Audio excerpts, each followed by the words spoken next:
Welcome back to another episode of Nick's car is way too loud.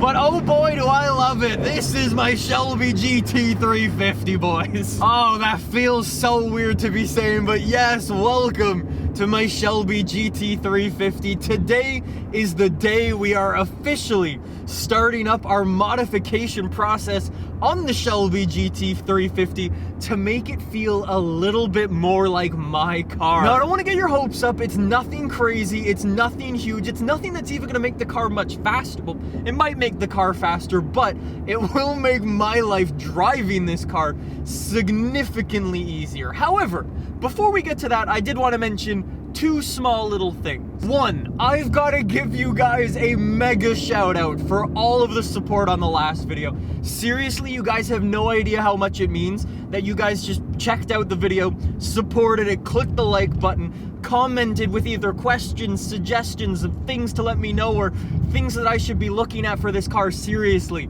it means so much. And because of that, I say thank you to each and every one of you who checked out that video. If you haven't seen it just yet, I will link to it down below. You guys can check it out after this video. It was a really fun video to make and was something I was really excited about, so it means a lot that you guys checked it out and enjoyed it and helped me out on my Mustang adventures. And number two, I am happy to finally announce that the AR12 merch is coming back to the store.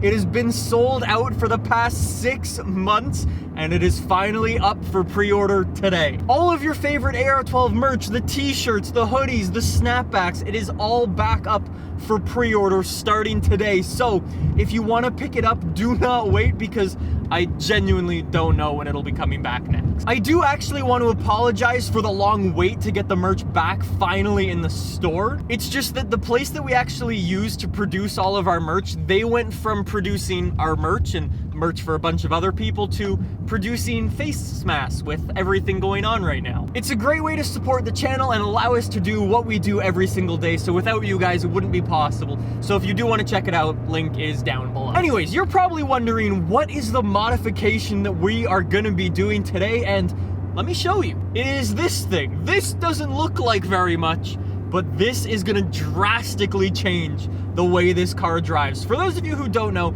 this is a clutch spring. Now, here's the thing. There have been countless people in the Mustang community who have complained about the clutch feeling on the Shelbys as well as all of the regular Mustangs. And because of that, there's been a bunch of companies who go and produce these clutch springs to change the way that it feels. Now, you've probably been watching these videos being like, wow, Nick, you've been an amazing shifter. I'm good at editing. It's actually a really difficult thing to show on video. You almost just have to describe it, and just you guys can try to figure out what I mean, I guess. Oh, what the? I'm going the wrong way. It's actually kind of weird. I can shift between gears, no problem at all. It's just that getting off the line factor. There's so much play in the pedal. It's very strange and very different to the things that I've driven before. Basically, long story short, you know how usually on a car there's one clutch point where your clutch engages and that's where your car basically starts moving forward? On these, it almost feels like it's a big range, and part of that range, it feels like it's engaging when in reality it's not, so it throws your brain off. Long story short, it just makes driving this car feel very different to the other manual cars that I've driven in my past. And this is supposedly supposed to fix our issue, and that's why I've come to Canadian Tire, because we're gonna install this today. For those of you who don't know, I moved out of my parents' house, so I can no longer steal their tools, so I need to go and buy my own today. So for this, I need needle nose pliers, and probably a lot of patience. I guess we'll go! We got him! You can't tell, but I'm laughing right now. Also, don't be a moron. I feel like I shouldn't need to say this, but wear a mask. Anyways, I went with these because they were on sale. They can also lock down. Now, I don't know if I'm gonna need to actually like lock down onto these. I don't really know how strong the one in there is right now, but I'm always afraid of springs. It's an irrational fear, but you know, that and birds. Anyways, time to head home and embarrass myself doing mechanical labor. You see the problem with the clutch? This is what we're trying to fix, okay? So I've arrived home and now it's time to embarrass myself as I try to work on my own vehicle. I do have some instructions here, so if I get stuck, I can always refer to this. Also, apologies for the echo. This is my first time actually recording in here. I'll have more news to share on this space soon. I will be blatantly honest. I have no idea what I'm doing, but I'm just gonna try to not break anything. Anyways, I can try to explain the issue that I'm having. That's my clutch spring, all the way up there. And I've got to get it out. Hopefully. Here I was, thinking that this would be an easy job. Boy, was I wrong! This is more difficult than I thought it would be. For sure. I've had a problem. I'm falling out of the... Help! Oh my god! I got it! I didn't need the stupid pliers! We're good! Oh, that's an angle. So now that it's out, I can actually explain what it is. So this is the spring that was in there before. It's actually a little spring combined with a big spring to do something. Anyways, this is the spring that we're replacing with. Same size, and this one's more steady throughout the entire feeling. At least that's the plan. So we just need to take this one apart, just remove all the little bits. And then if I'm right, I think that just sits in there and that sits in there. Okay, let's put it back in. I never in my life want to change this ever again. So this better be the right play. It's in! No way! I've done a thing! Anyway, so I guess now it's time to figure out, does it actually feel better? So if I press the clutch,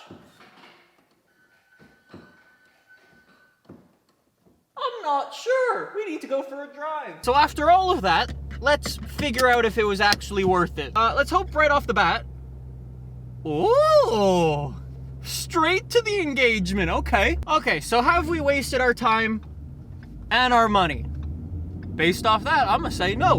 Let's go through a couple gears and we'll see what it's like. Obviously, there's gonna be some adjustment process, but right off the bat, that ain't too bad. I will be honest, I did actually bring the other spring because I was actually a little bit worried I wouldn't be able to even move the car with the new clutch spring, but nah, this feels so much better. It feels like a normal car now. I think as well, you can see a literal difference between the two springs. That other one, obviously I was able to squish it around with my hands and stuff.